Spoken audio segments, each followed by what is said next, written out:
کیونکہ اس کو اتنا ڈاؤٹفل کر دیتے ہیں کہ آپ تو اس سے شادی کر رہے ہو, یہ ٹکے گی کہ نہیں.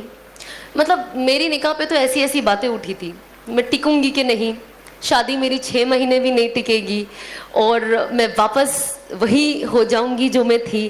اور میں اللہ کو یہی کہتی تھی کہ اللہ مجھے صبر دے اور ان سب کو دکھا دے کہ یہ لوگ کتنے غلط ہیں. اور شاید جب وقت جائے گا اور لوگ دیکھیں گے تو شاید اپنا نظریہ بدلے.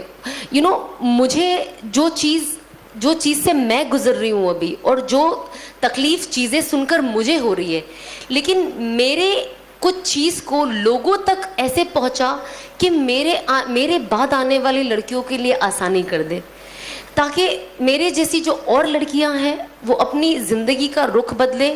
اور انس کو دیکھ کر جو لڑکے ہیں وہ یہ کرنے کے لیے آگے بڑھے کہ ہمیں لایا گیا, ہمیں باتوں کے لیے تو نہ لایا گیا ہے.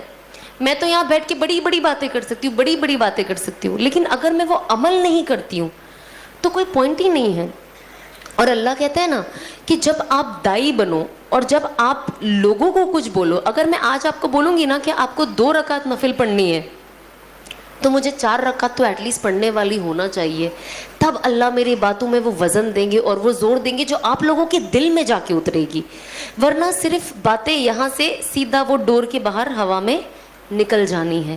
کہ اللہ کہیں گے جب یہ خود ہی کچھ نہیں کرتی ہے تو آپ کے دلوں میں لانا مشکل ہے نا.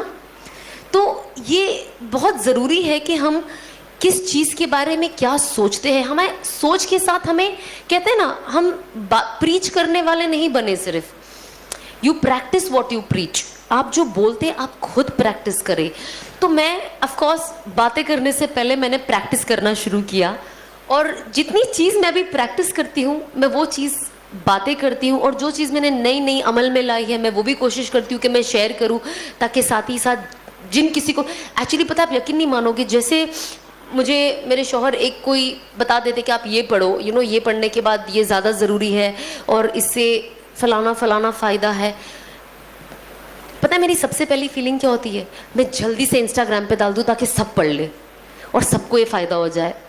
آج اللہ نے ایسا کیا ہے کہ یہ فیلنگ سب سے پہلی فیلنگ ہے جو میرے دل میں آتی ہے کہ لوگوں کا فائدہ ہو, لوگوں کا فائدہ ہو. جیسے انہوں نے کہا, قرآن میں لکھا ہے اخرجت للناس, کہ ہمیں بنایا گیا ہے ایک دوسرے کی بہتری کے لیے.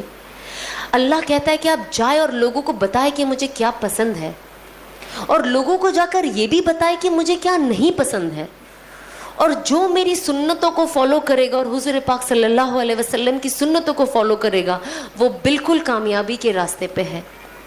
تو یہی تو قرآن ہمیں کہتا ہے. ایک